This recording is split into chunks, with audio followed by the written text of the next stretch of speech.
Hi, everybody. Welcome to this session with Mansi. She's a very well-known expert in the field of mental health uh, and therapy, mental therapy. She's a part of Manoshanti, and we, she is going to talk today with us on couples therapy, everything around. I think that's a very hot topic these days, as far as uh, couples, the problems they face, the kind of challenges modern couples have, what how to solve them, and she's an acknowledged expert in this field. So we're glad to have here Masi. Welcome to this session, and how are you doing today?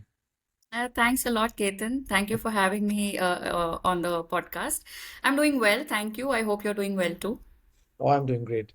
So, without further ado, let's start.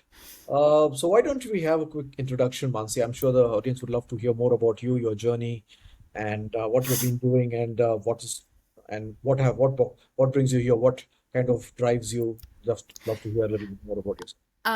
Right. I have been a mental health professional for since 2010, so for about 15 years now. And I did my MPhil and PhD in psychiatric social work from NIMHANS, which is a National Institute of Mental Health and Neurosciences in Bangalore. And And yeah, I mean, one of our rotations during our MPhil, one of our clinical rotations used to be family therapy, where we used to see, families with problems, and that included married couples as well. And so I think that was one of the things that stayed with me. It's some of it's one of the more difficult things I feel to do in therapy because there's two people involved and there's relationship dynamics involved, so that makes it challenging as well. And so when I was joining Manoshanti, I was told that would you like to do mostly couples work, and I said yes, sure. That is something that I'd love to focus on. So that's why, I mean, I do see clients for individual work as well, but mostly I see couples for therapy, and that's what I've been doing now. Yeah. That's wonderful. I think thanks for sharing it, Mansi. I think it's a very you know not very neglected aspect of therapy, I would say, couples therapy. It's something which kind of affects everybody in a sense, and but we kind of neglect it a lot. So, what are the biggest misconceptions? Let's start with this. What are the biggest misconceptions people have about couple therapy? Because for me also, I never realized there's something called as couples therapy till about few years back, and Well, because I I'm have. glad you didn't. It means your relationship is going really well. So that's a great thing. But yeah, you're asking me about misconceptions that No, I mean, people may seeking have about. therapy individually itself is tough, getting people Hmm. to open up. But seeking Hmm. as a couple is even tougher, right? Because you need It two is. people who need to be willing to go out there, and there's a lot of things involved. But anyways, over to you. What are the misconceptions you think? Yes, absolutely. So yeah, you're right. There are a few misconceptions that people have. I think, like I said, couples work is slightly more tricky in that you have to it's a balancing act. You do not let either partner feel alienated, but that's precisely one of the biggest misconceptions that clients may have walking into a couples therapy session, that they feel that I'm going to be blamed, so I don't want to go. Right? This is going to be a session in which, they are going to get together and tell me whatever is wrong with me, what I'm doing wrong in the relationship. So I don't want to go. They also sometimes believe that, depending on the sex of the therapist, they believe that they will side with that person within the couple.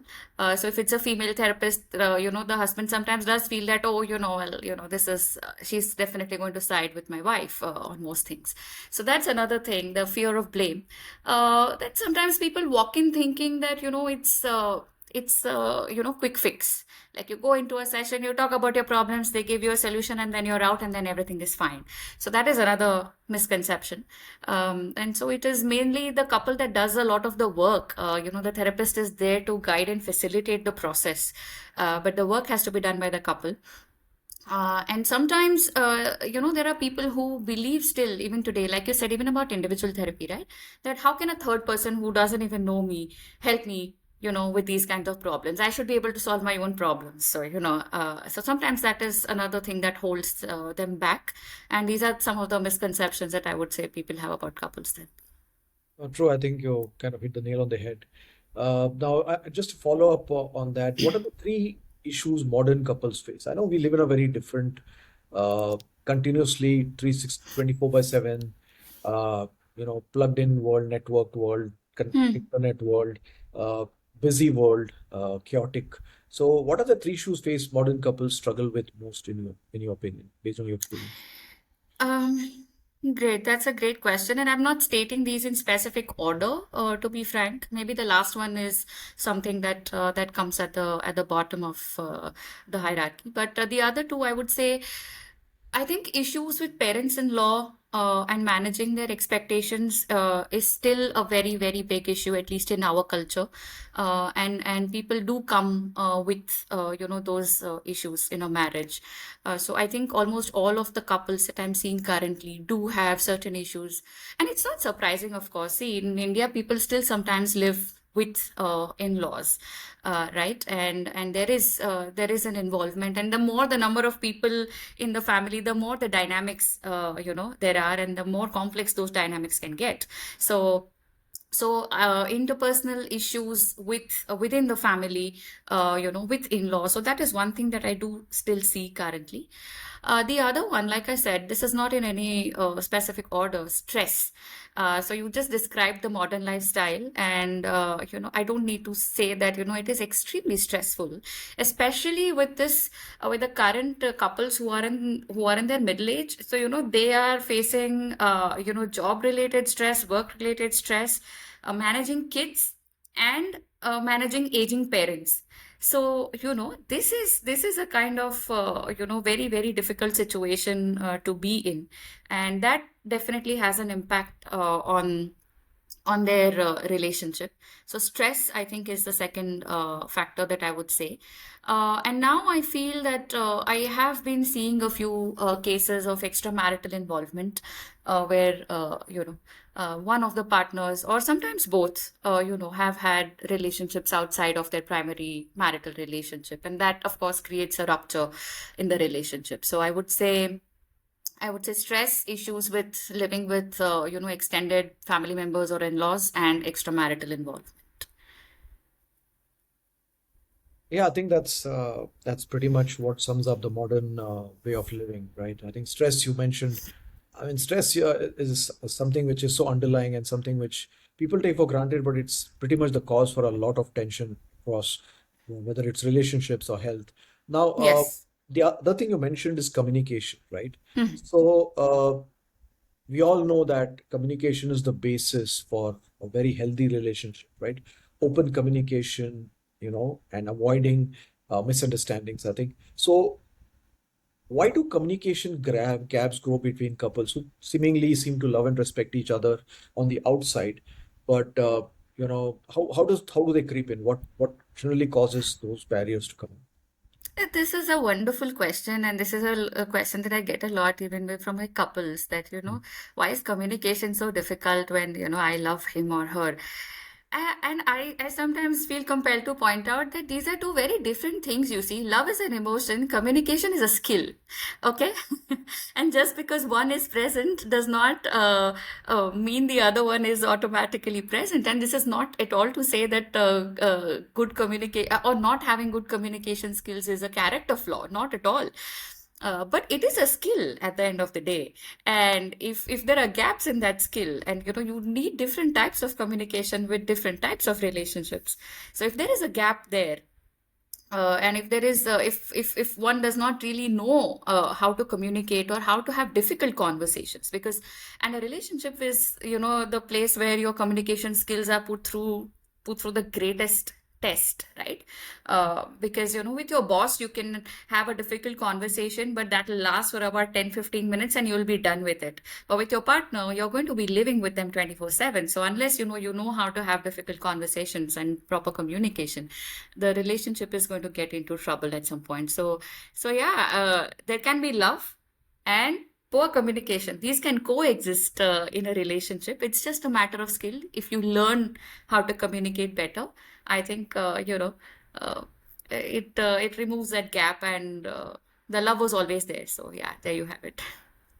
I would call communication as more of an art, which you hone over time and it becomes a skill. But I think communication from my side as a communications professional myself for a long time, I think it's listening, right?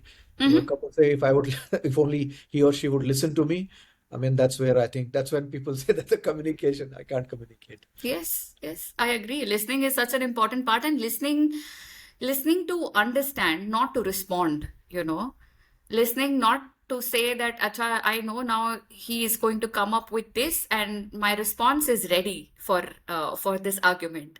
That's not what listening, especially in relationships, is.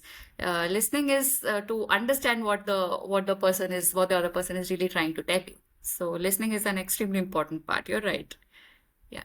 Great. I think I mean it's these simple things that you know cause rifts. Now, how should couple handle conflict? Of course, see, one of the things about modern relationships is invariably your expectations. You know, you always have high expectations from yourself and your partner. I think that's where always conflict occurs, and I think Hmm. conflict is the first beginning for bigger problems that would creep into a relationship. So, how would uh, a couple with a healthy relationship avoid these conflicts? Mhm. So, first of all, let me tell you that conflict is not avoidable. Mhm. When you're living together 24/7, conflict is not avoidable at all. Conflict is going to happen. The key lies in how to have a good fight, and how to fight fair in relationships. And that is something that I constantly tell my couples that, most important thing, if you learn how to fight well, then then most of it is sorted. So a healthy fight, I can tell you what a healthy fight should and should not have. So for example, a healthy fight will not have contempt or criticism, in the sense that and I'm taking this from there's research by the Gottman Institute, Doctors John and Julie Gottman. They are currently, it is the most evidence based form of couples therapy. Of course, it's mostly been developed in the West, but then it has found it's been applicable, or it's found to be applicable even with couples across other cultures. So, how to have a healthy fight? You do not have contempt. For example, rolling of the eyes, or you always do this, you're impossible, right?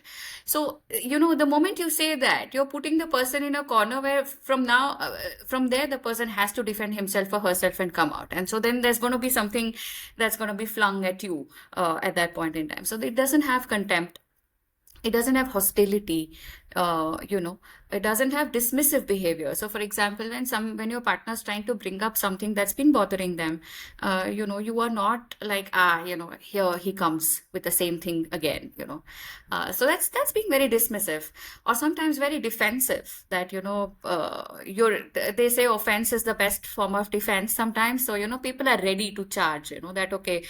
So no defensive behavior, or no shutting down. When your partner is complaining, sometimes people just simply shut down and there is no reaction, right? So these are primarily problems which lead to a very poor way of fighting. Because see, when somebody shuts down, what is the option the partner exercises? To raise their voice and to get them to hear. Like, if you're not listening now, I'm talking to you, you're not listening, so I'm going to escalate it, right? And so from there it escalates. And I think one of the most important factors, or one of the most important parts of a conflict, is the repair part of it. So once you've had a conflict, how do you come back from there? How do you repair a crack that happened? And that, I think, is very important. So there have to be ways to come back to your partner. There have to be ways to reconnect with your partner. Sometimes even during a conflict, you've not yet reached the end of the conflict, and the partner says, look, I'm going to make tea, do you want some? You see, that right there is like, okay, I'm still going to be here. I know we don't agree on this, but I'm making tea, do you want some? I'm still around, right? So these are some things that are very important when you're fighting, or when you're trying to sort out an issue. Yeah. Yeah, I think I absolutely I couldn't agree more. I mean, these are situations you get yourself in that, you know what, I'm angry with you, but I'm still there, right? When you mentioned the Yeah. tea example, something like that, it frequently becomes an ego tussle, I think. And I think that one or both have to kind of tone down on their ego a little bit. I think if both it becomes an ego, that's where the troubles happen. But I think you it's made some very important points. Now coming back to the role of social media, right? Mm. We touched briefly on the initial discussion on modern lifestyle. Hmm. How do you think social media and modern lifestyle impact current relationship expectations? Right. So you're mentioning two things, right? So one is modern lifestyle and the other is social media, right? So, okay, I'll talk about both. See, See, modern lifestyle is mostly about having mostly nuclear families, or that at the most there are two generations of families that live together. It's not like a whole big joint family, or so that's one of the things. And then there is the role of stressful jobs and all of that. So one of the things that I find very, very commonly in today's relationships is that, there is too much pressure on the marital relationship. So earlier, when maybe say 25, 30, or maybe 40 years back, you had friends, you had colleagues that you used to probably hang out with. There were neighbors, there were people in the extended family. So they say, that it takes a village to sort of raise a child, or, it takes a village to even be healthy and happy. Now all of that attention and all of that expectation is on this one relationship. So my partner has to be my lover, my partner has to be my best friend, my partner has to be my therapist, my partner is where I get most of my emotional validation from, because it's a modern world. You don't have as many people around, and so it puts a lot of pressure on one single relationship. So that is one of the things that happens. And then again, I think we mentioned stress and its impact, and more about the ability to handle stress, the ability to deal with stress. I think people are constantly cued into work. There's constant emails, constant WhatsApp messages, Slack messages, something that you have to send out. So you're constantly, I don't think people focus on one thing at one time now any longer. Your attention is constantly divided. And, that is another thing. So then your relationship also does not really, there's no time for enough connection in in the relationship. So that's about modern lifestyle. And yeah, the other thing I feel is that, technology has made access so easy. Say, for example, say, 40, 50 years ago, if my mom would be at work and, something happened at work, mostly she would come back home in the evening and then talk to me, or, talk to us, or, my dad about it, or, uh, and now it's like instant. Whatever is happening is being relayed instantly on WhatsApp, and then the expectation of an immediate response, the expectation of emotional reassurance over text. And if you didn't respond for so long, then the person suddenly starts to get anxious, right? So with technology, even that has come in to play, and that is one of the things that I come across a lot in my with my couples, that a lot of them say ki, in office, I'm constantly receiving texts about this, or I also sometimes text and ask, Acha, what about, how do I handle this, or how do I do this? And then the expectation of the response is immediate. So that also sort of does not let teach us to regulate our own emotions until the time the partner is able to come in, and you are able to co-regulate with the partner, right? So that is another thing. And social media, well, there's endless comparison. I think who has the best wedding, or who had a better wedding, or who had a better party, or who has a better relationship.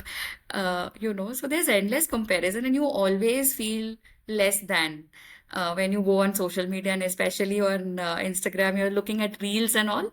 You always feel like, okay, I'm not where most other people in the world are at. Like, they're doing so much better, and that just makes you feel very less than. So I think that impacts relationships as well. Like, I have people who say that um, her husband gifted her a Europe holiday, and they look so happy in their holiday pictures. But I don't remember feeling so happy in on the holidays that we've been on. So it makes you feel less than. So I think this is the impact of social media, modern lifestyle, technology that I see in couples. What's the solution? What do you tell them? It's not using social media or lower your expectations or what. I mean, it's a tricky solution. It's not just because it's one necessary evil of social media. I mean, of course, there are pros and cons to having it, but it's not just couples. I mean, teenagers are affected. So since you raised Yes. that question, I don't see a very direct solution or answer to that. So how do you cope with that? See, to be frank, I think this has to be more about practical solutions than anything, very, very, very, very deep and cognitive. Although there is an aspect to that also. For example, now if you're seeing something on social media and it constantly, if there's a single thing that constantly makes you feel that oh, I wish I had this, I wish I had this, then maybe it's time to sort of stop and ask yourself that is it this specific thing that I'm missing in my life, or is there another need in my relationship which is going unmet, and that is why I constantly keep feeling like this. So there is that aspect to it. And that's a good question to ask ourselves once in a while when we feel like that. But barring that, yes, I think mindless scrolling, happens a lot. The moment you're sitting alone, mostly you pick up the phone and then you're looking at reels. I think you can limit that, but also I feel like you can actually be the master of your own feed, right? Like if there are certain accounts that that always make you feel like you're not doing as well as them in life, then I think you don't need to follow them. You can unfollow, you can block certain accounts, so then that does not appear, and it has actually had an impact on people's lives. Like when their feeds got better, things changed, and it made an impact to their mood, right? So that is another thing that people can do. And think of the things about your relationship which you like and which you're not putting out on social media, because not all of us are camera ready at all times, and we are filming everything and putting it out on social media. But for example, the ability to have an emotional conversation with your partner, or to bring up an issue where they stay and they don't leave the conversation, right? I think that is something that you don't necessarily film and put online. And if that exists in your relationship, I think you are far better off than so many other people. That is the other thing. Also, I do this thing sometimes where I'm like, when I see a reel and I'm like, wow, this looks so amazing. And then I ask myself, 1 second, what did it take for them to shoot this, right? So like they've done a whole camera setup. They from their clothes to the reactions to everything. It is actually, for the camera. And once you realize that, that sort of takes away, the reality bit of it, where you feel like, yeah, okay, maybe this is not as real as I was thinking it is. So I think that's another strategy that I would recommend. So yeah. You like, you get people, the husband says that, you know what, the only thing I do is to shoot reels. That's all my job is to on the mobile phone. And the wife says, my husband never shoots me, right? He never. So do you get this kind of issues? So far, no. I think most of my couples have, like I said, the kind of issues they have are about emotional, availability and presence in the relationship and those kinds of things. And so this could be one of the issues, and this could be one of the conflict areas, perhaps, but not something that has been reported too often, at least as of now. Yeah. And the reason I brought that up is because actually, now that we talk about couple therapy, so let's go behind and understand what does a session look like, right? What happens during a session, right? What kind of an experience? Because I think still very new, for people who probably would want to go into a session, but they don't know how and what happens. So just if you can talk a little bit about what a session looks like. That's great. Okay, that's a fantastic question. Right. See, what a session looks like depends upon what phase of therapy we are in, right? So initially, I think the first 2 to 3 sessions are just intake and assessment.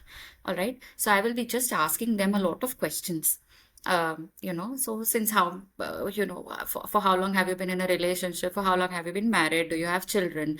What is your living situation like? Who do you live with? Who are the important people in your life? And then, we go on to, so there's an intake, there's an in-depth intake that I do.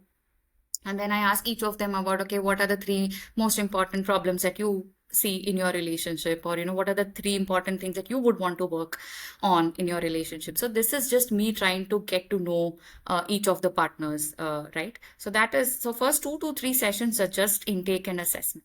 And after I'm done with that intake, so at that time, in the first 2 to 3 sessions, it looks like, okay, it's a very question answer interviewee kind of a, session. After that, at some point, so I will figure out that, okay, fine, communication here seems to be a bit of an issue, or intimacy is a bit of an issue. So then, slowly and gradually, I start working on communication patterns.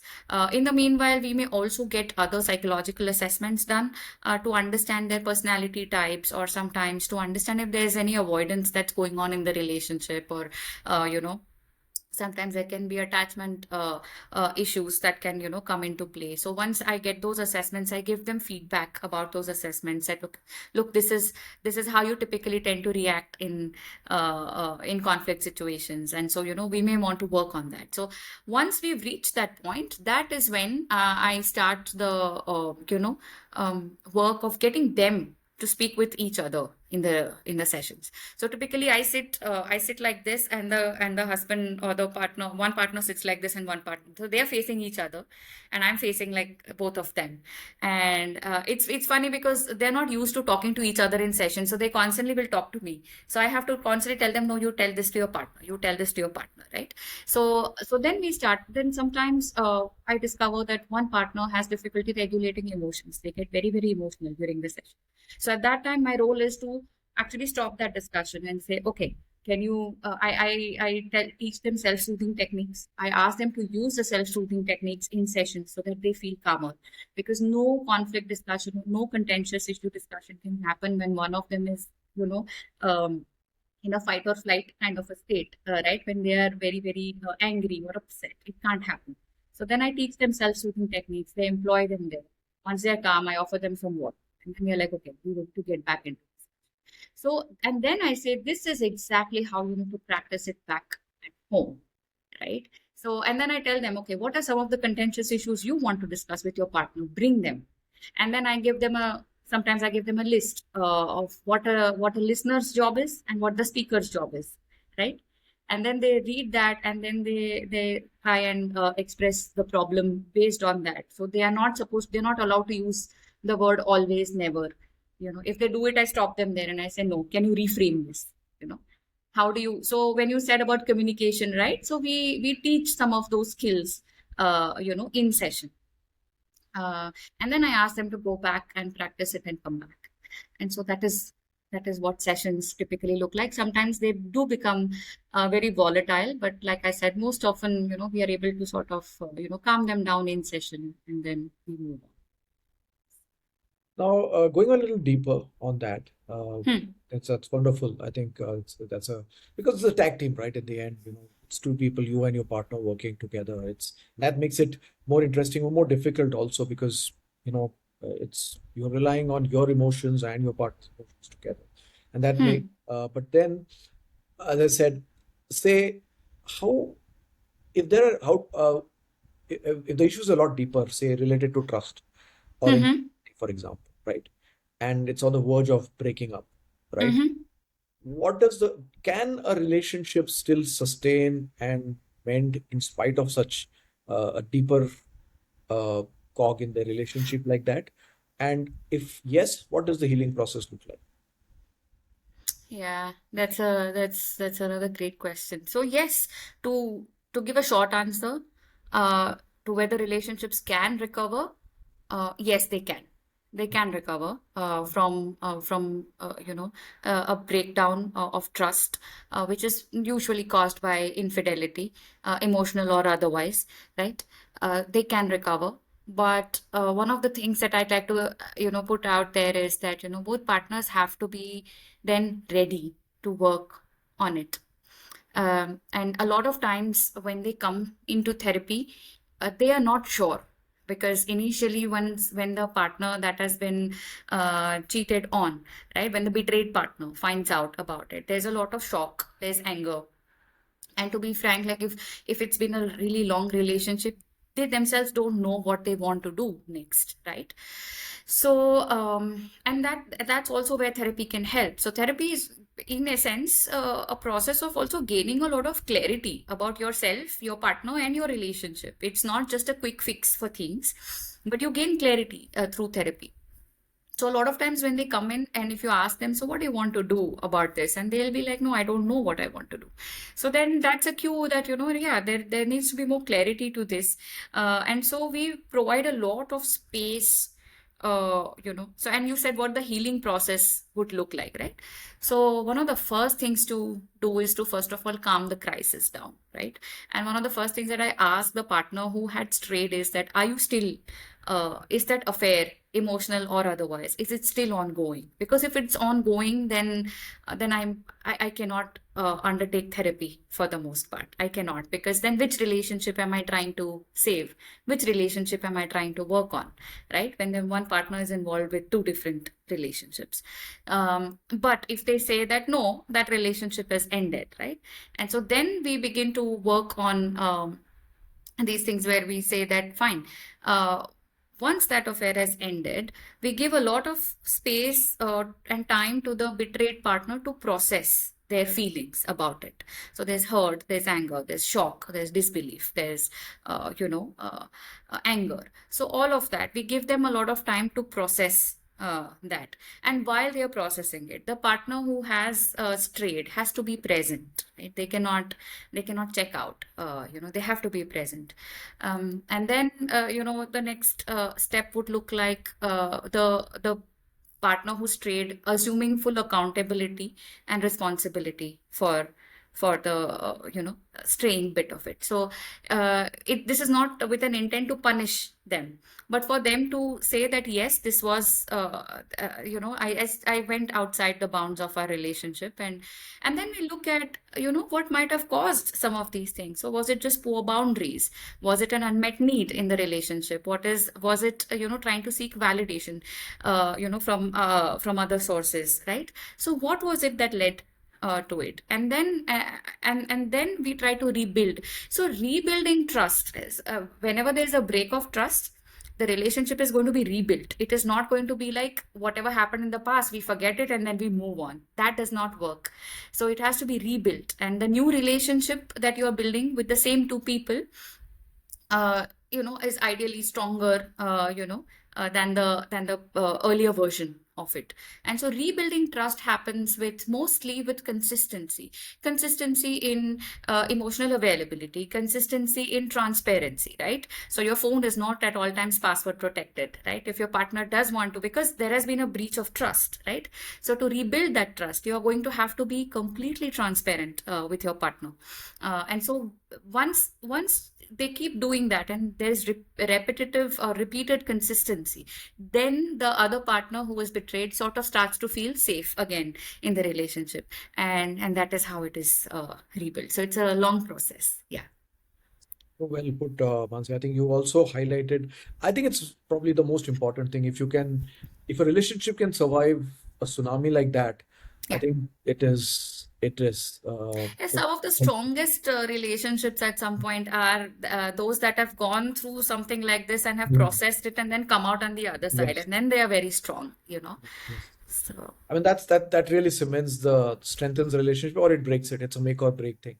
But you really put it in a very in a very good way. I think it's very important. Now, so on just that, on a side note, adding to that, how do you deal with a partner? The other uh, things in when we spoke about communication as well earlier. How do you handle a partner who probably shuts down completely when there's no communication, or on the other side, somebody who's there's a lot of argument happening. Somebody's very angry, and so that's two part. One, somebody shuts down. There's no, and then there is complete.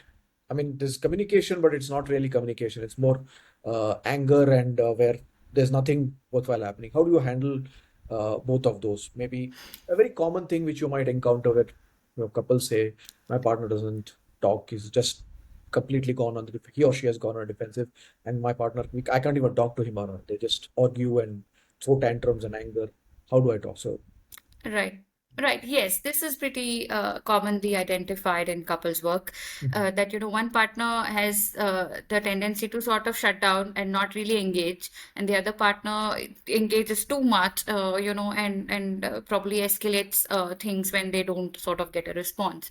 One of the things to do probably would be to actually find out what leads them to completely shut down, right? Uh, so there could be.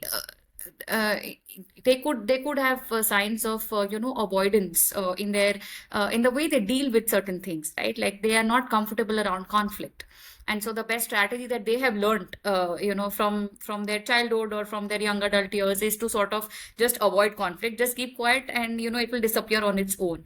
Mostly that doesn't happen in relationships, right? So they are very uncomfortable. So we explore the reasons as to why, what is it that about conflict that makes them so uncomfortable. Because, like I said, at the end of the day, it is an important relationship skill. If you want to be good in a relationship, then you're going to have to learn some of those skills. So we figure that out. We work around those things, and then we also make the other partner understand that, see, that their tendency is to sort of shut down, and when you approach them very very angrily, right? They are definitely going to shut down. It's like a fight or flight response for them. So you need to start, even if there's an issue, you need to start discussing it gently. So that's what we call a gentle startup. So you need to start discussing it gently. And then there has to be space for that partner, the partner who has a tendency to shut down. There has to be space for that partner to say, okay, fine, I'm feeling overwhelmed right now. So I need a timeout, and I'm going to go take a walk and come back to this discussion. But give me some time and space, and the other partner has to be able to give them that time and space. The trick, of course, here is that the partner who has a tendency to shut down must come back to the discussion. You cannot say, I'll come back, and then so there has to be follow through, right? But when they do feel emotionally safe, and when they do feel that the other partner is not going to charge at them, they do learn to sort of come back to the discussion and have a constructive discussion. The other hand, the partner who argues a lot or gets very angry is perhaps coming from a place of either not feeling heard. It's also sometimes like a child, no, and a child is trying to get the attention of an adult, and the adult just doesn't pay attention. The child is going to start crying, or right. Yeah, so it comes from that place of not feeling heard, and sometimes they want a reassurance immediately, and they want to know that no, you're there, you're not leaving, right? And what happens when the other one shuts down is that their anxiety is triggered in the sense that, okay, fine, is he now going to leave, or is she now going to leave? Is this never going to get discussed? So to them, we teach sometimes a few emotional regulation techniques, right? And we say, okay, you'll have to use some of these techniques to calm down and approach them gently, and the other partner to actually say that, yes, even if I leave for the time being, I'm going to come back to this discussion. So this partner is reassured that no, they're not leaving, they're going to come back, and we are going to find a solution to this. So some of these techniques need to be employed, but we do find out what is the underlying reason for them, one partner to be so angry, and the other one to sort of shut down. So, on a side note, so what do you see more often when people come to you for therapy? Is it the husband, is it the husband and wife or the partners coming together as jointly, or is it the man making the first move or the woman making the first move? What do you see a pattern? Because that's also important. So, yeah. Yeah, I think I would say that as of now, I find there have been instances where the husband or the man has sort of brought it up, but I would say that currently I think more women are coming forward, and they are more open to sort of talking about some of these things, and then they perhaps drag the husbands along. And I do ask this question, that are you both here willingly, or has one of you been, brought because, and it sort of lightens the mood and also makes them feel that, I understand it's not always that both partners are coming willingly, but if you work through that initial bit of resistance, I think the men or the husbands also usually warm up, and then they are like, yeah, yeah, fine, we're okay discussing this. It's not a problem. So yeah. So that's a very important, discussion because, it if you've made that big step, I think you've already taken that Yeah. first important step towards mending the relationship. Uh, I think this has been great. Just a last question I have. Hmm. Hmm. Uh, so now we've spoken a lot on, what causes. We've spoken a lot on the healing process. Now, one bit of advice that you would give for couples in struggling in their relationship, and also what daily habits or rituals you think will make relationship better, right? Uh, Sure. Right, sure. So, there's again, I'm taking, this material is basically from the Gottman method. And one of the things that they say that, long-lasting relationships that they've seen, and they can predict one major predictor for, whether or not this relationship will last long or not, when they say is that uh, do partners respond to bids for connection?